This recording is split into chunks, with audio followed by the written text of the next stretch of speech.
In the last video, we took a look at fields in general, and now we're going to go ahead and take a look at electric fields again, more specifically. And electric fields, since they derive from electric forces, and electric forces obey superposition, so do electric fields. So as an example here, let's say I wanted to find an expression for the electric field at this point here due to these three charges. Again, the idea is just like we had before. We'll first pretend that only charge number 1 here exists. And we can figure out, okay, it's electric field. Let's make it not quite that long. Yeah, maybe that long. Its contribution to the electric field at that location would look like that. We then go ahead and say, okay, now let's look at this second charge.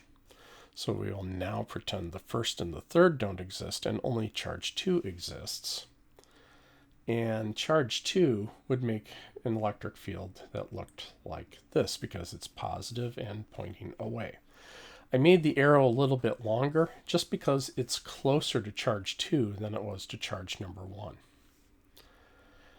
And then finally, we can pretend that charges 1 and 2 don't exist and charge 3 is the only one in the universe.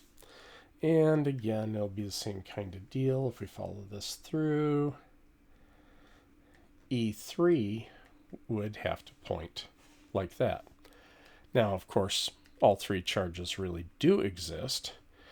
And so the electric field at this location will be equal to the sum of the 3. So E here will be equal to E1 plus E2 plus E3. Now, we can notice a couple of things right off. This is a super duper symmetric problem. And this angle here, theta, is also equal to this angle right here, theta. And that's because we got the same distance x here, same distance d here and there.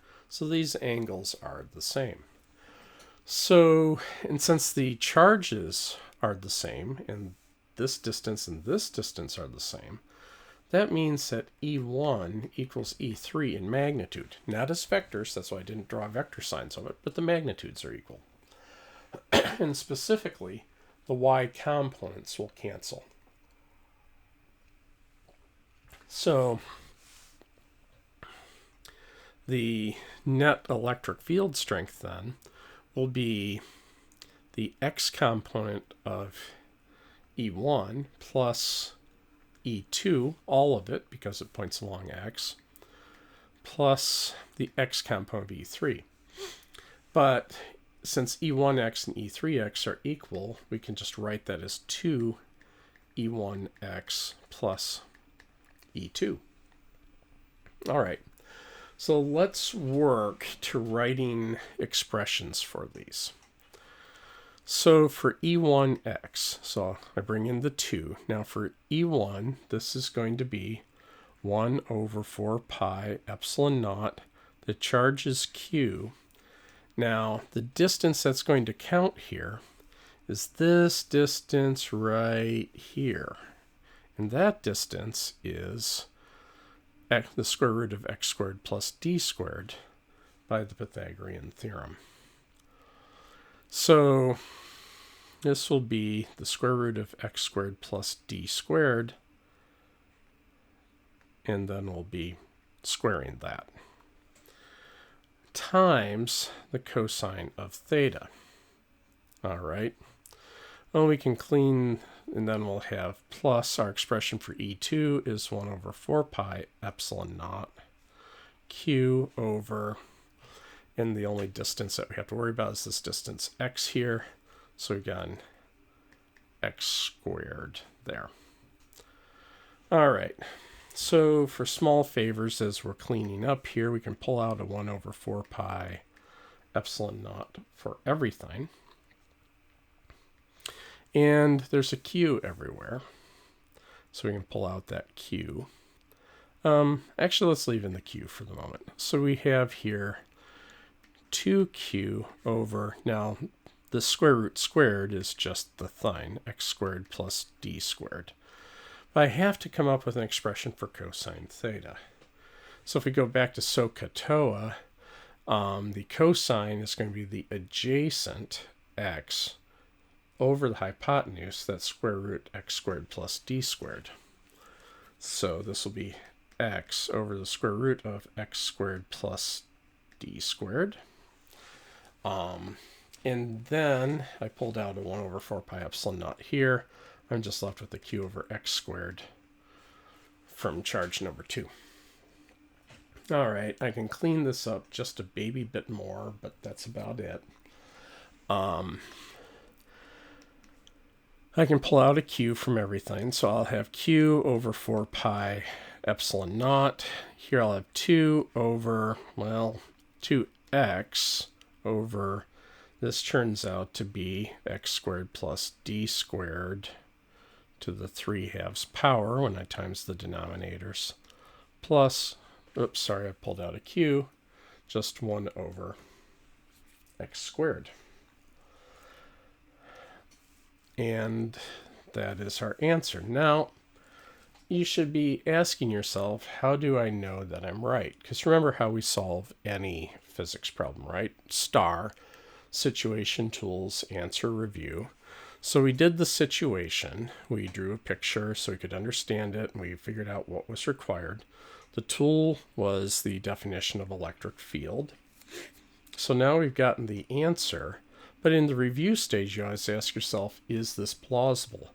And normally what you do is you check, does the units do the units check, and do the numbers make sense? But it's looking like you can't do either of those. But that's not quite true. We can still check the units, and you should. 1 over 4 pi epsilon naught has units of Newton meters squared. Whoops, sorry. Newton meters squared per coulomb squared. Q has units of coulombs. Then when I look at this thing here, I've got meters over meters squared to the 3/2 plus 1 over meters squared. Well, meters squared to the 3/2 is just meters cubed. Cancel, cancel. That's meters squared. So this is just meters squared. 1 over meters squared there, which cancels that, which cancels that. And sure enough, I get newtons per coulomb. So the units check. That's not a guarantee that the answer is right, but if the units didn't check, that is an absolute ironclad guarantee that the answer is wrong. So this is one of the ways in which we say that physics is not a math class. Since the symbols have meaning, the meanings have to be consistent at the end. So always check your units. But normally we would also look and say, well, does the number make sense? But here all we were asked to find was an expression. So how do we go ahead and do that? Well, one thing we can do is we can check what we call the limiting cases of the problem.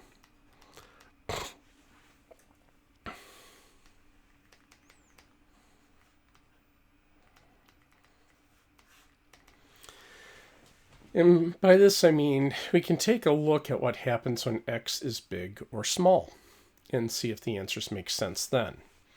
And when you say big or small, you should always be saying compared to what. Usually in a physics problem, there's something that sets a natural sense of scale to the problem. So is there sort of like a natural unit of distance in this example? Go ahead and pause the video and think about that, and we'll get back together on it.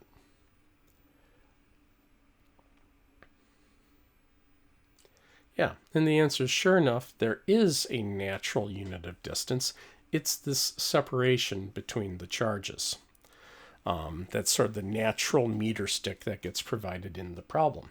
So then we can say, does the answer make sense when x is small compared to d?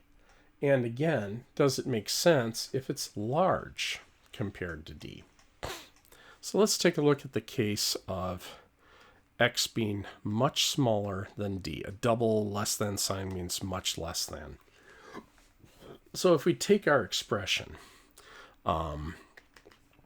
q over 4 pi epsilon naught, 1 over x squared plus 2x over x squared plus d squared to the 3 halves.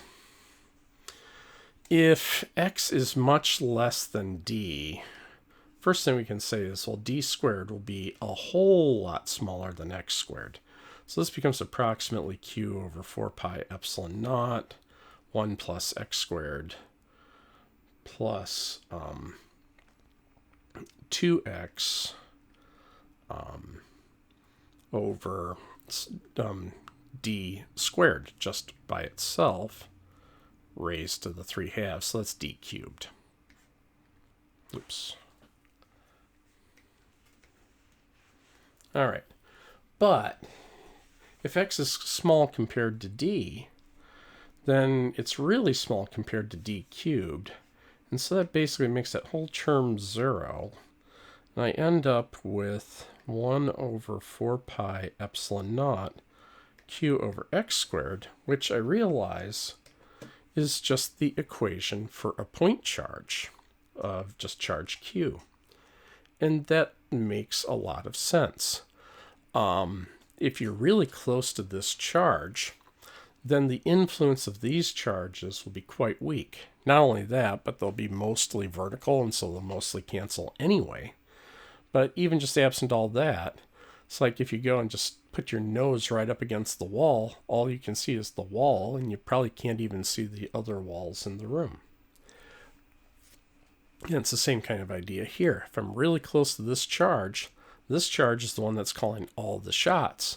So I shouldn't be surprised that it comes out to just a single point charge. All right, well, let's take a look at the other limiting case. If x is much bigger than d, we can take our exact same expression now.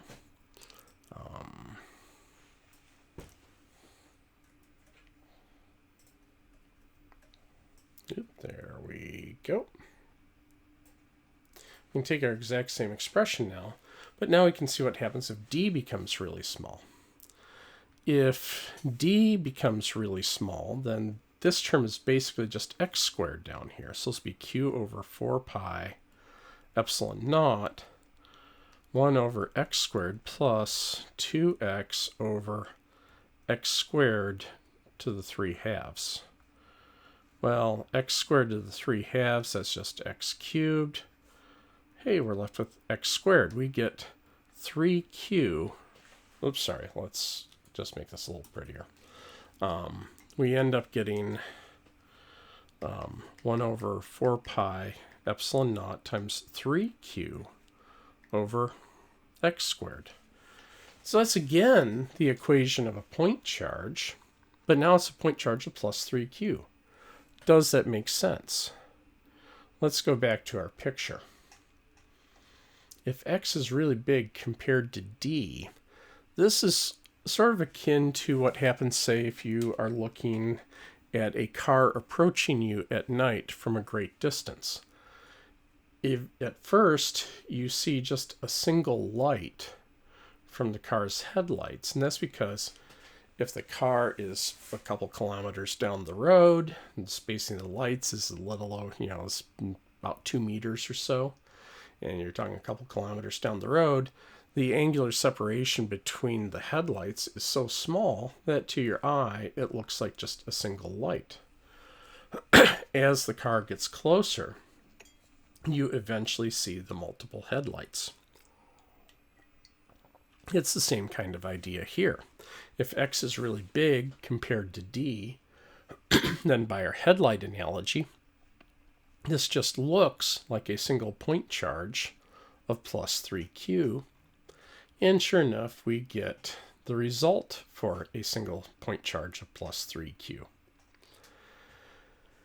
Now, if x is on the same rough order as d, say within 1% to 1,000% or so, 10,000% or so of d, it's within a couple orders of magnitude of d, then you're going to have to be more careful.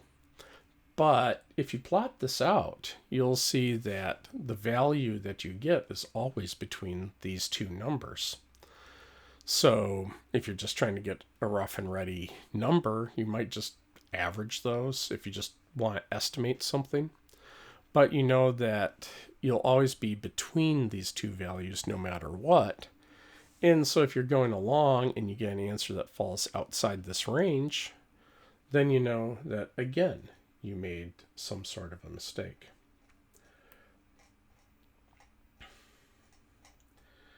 Okay, so let's go and take a look at a particular example of superposition that shows up a lot called an electric dipole. We've already alluded to this a bit in that a lot of atoms and molecules are, by their very nature, dipoles. And that just means that you've got equal amounts of positive and negative charge separated by some amount. So I'm going to imagine here that I have a charge plus q here, minus q here. And conventionally, we always say that the distance between the two of these is s. I don't know why, we just do. And I am going to measure a distance x off from the midpoint of the dipole. And so I want to know the electric field strength there. And let me move this all down. Okay, so we already know that the net electric field is going to have to point up. And this is because I'm closer to the positive charge than the negative. So this is going to make a bigger contribution to the field strength here than this will. But let's just mark off the individual contributions. And again, we're going to get a near cancellation.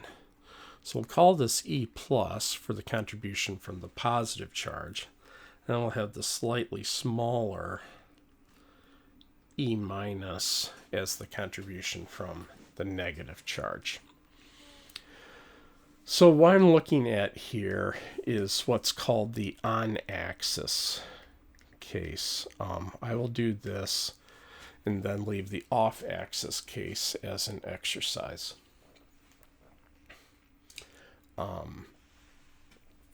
So in the on-axis case here, we can say the net electric field will be equal to E plus minus E minus. So the distance from here to here is going to be x minus s over 2, right? Because we're measuring our x off in the midpoint to the dipole.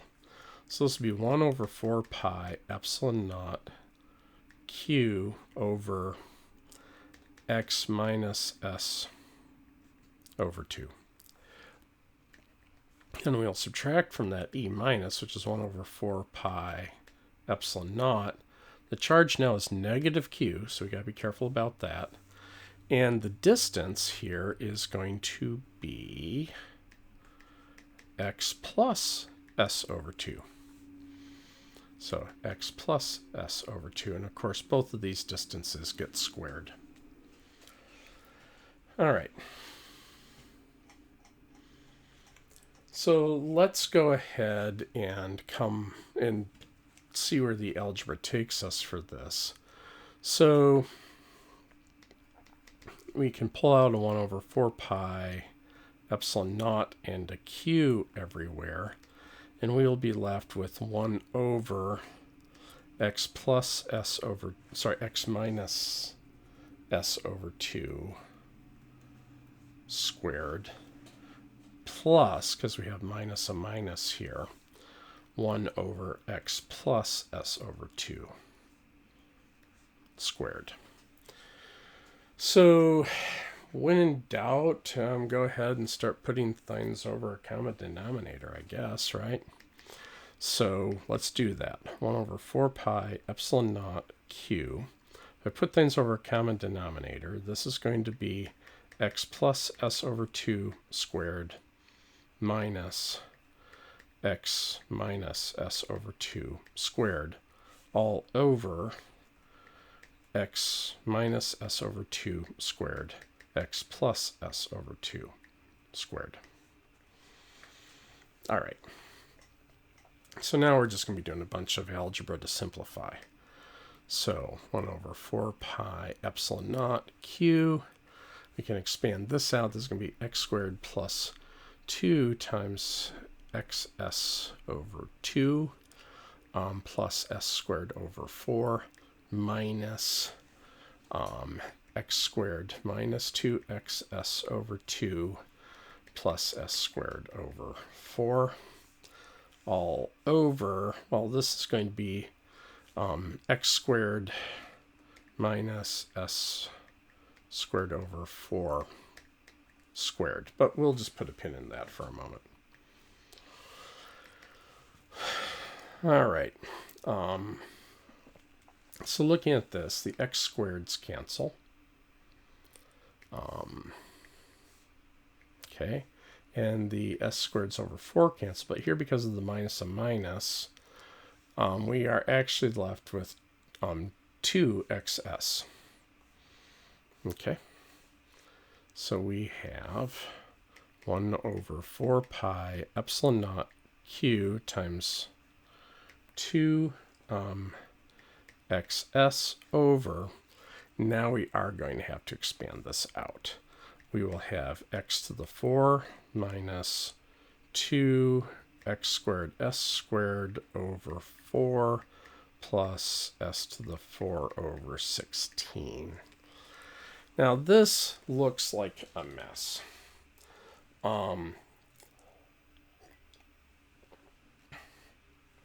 But there is some hope here. The idea with a dipole is we're not usually interested in the electric field in the immediate vicinity. So this is where we'll go and say that x is a lot bigger than s. And if we do that, we get that our electric field on axis is 1 over 4 pi epsilon naught 2q xs over.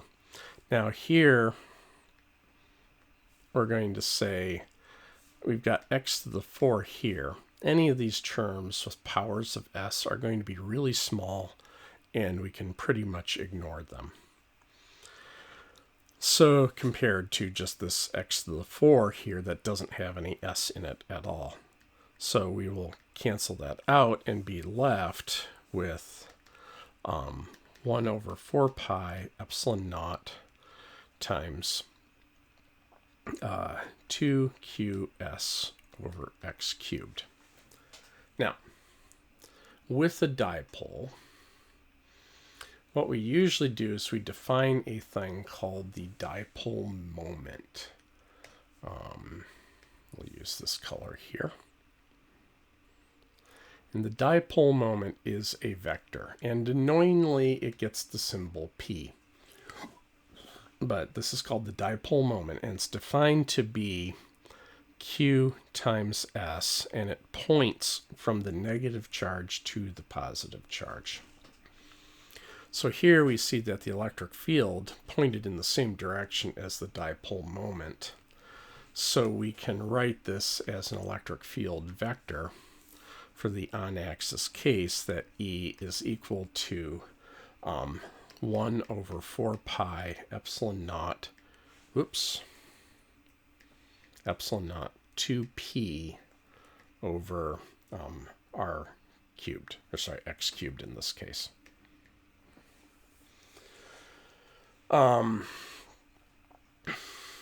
So this is for the on-axis case.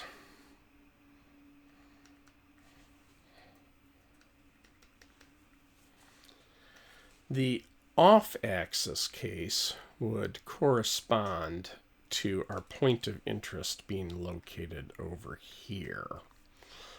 You can show that the electric field points down there. So this is where we are along the perpendicular bisector of the dipole.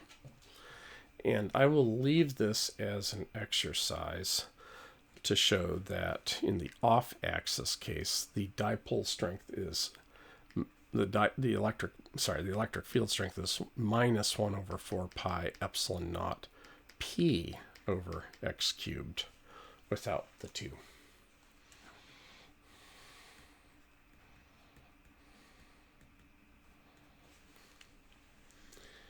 So in any case, because the dipole moment has this dipole separation in it, and we have an x cubed in the denominator, these electric field strengths are a lot weaker than if you just had a bare charge, which makes sense because what you're having here is an almost but not quite cancellation. Just for some comparison's sake, let's say for our dipole, and we'll go ahead and look at the on-axis case here. Let's say that our, actually let's do it like that. So let's say that our charge here is 1 nanocoulomb. And minus 1 nanocoulomb. Let's say we are separated by 1 centimeter.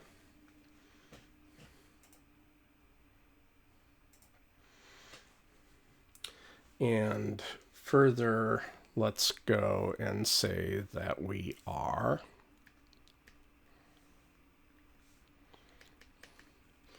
1 meter away. That'll certainly qualify as being big compared to a centimeter. Let's compare the electric field strength for this dipole versus if we just plain had a 1 nanocoulomb charge that was 1 meter away. So first off, we can figure out our dipole moment. It will be equal to Qs. So this is going to be 1 nanocoulomb times 1 centimeter. So this is 10 to the negative 9 coulombs. This is 10 to the negative 2 meters, so we get 10 to the negative 8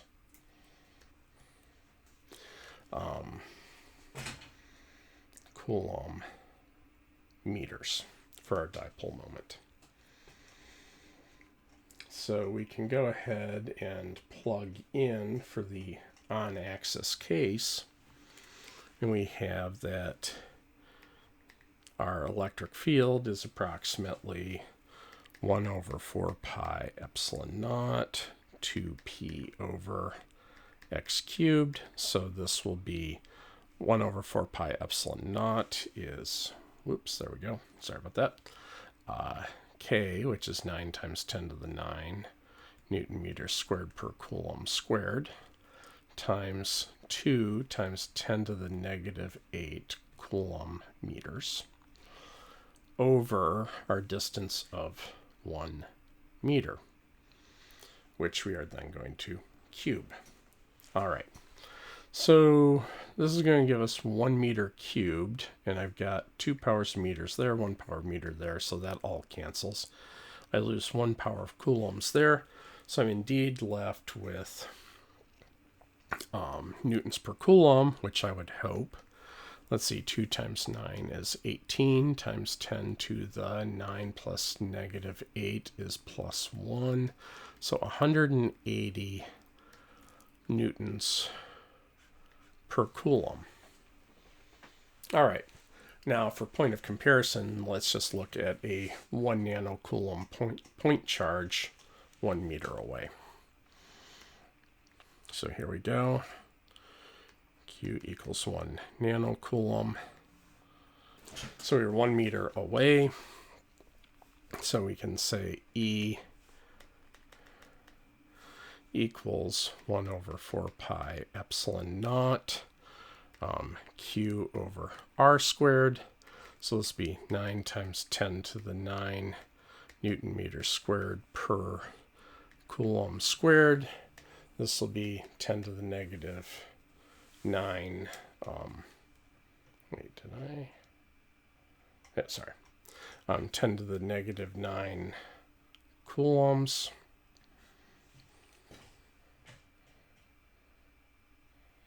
Oh, sorry about that. I made a boo-boo. Nano is, of course, 10 to the negative 9, not 10 to the negative 6. So this becomes 10 to the negative 11. That becomes 10 to the negative 11. So then this becomes 10 to the negative 1 here. Sorry, no, negative 2. My bad. So then instead of 180 newtons per coulomb, we end up with 0.18. My apologies there.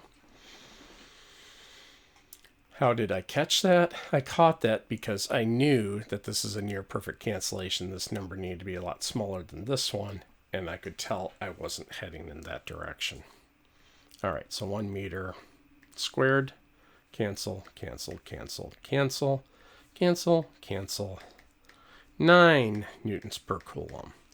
All right, well, 9 newtons per coulomb is a heck of a lot bigger than 0.18.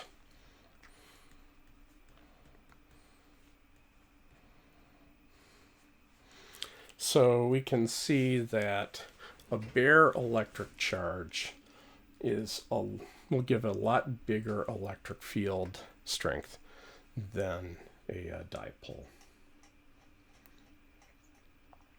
Alrighty. In the next video, we will be taking a look at the language of electric field lines and how to interpret them. Have a good one.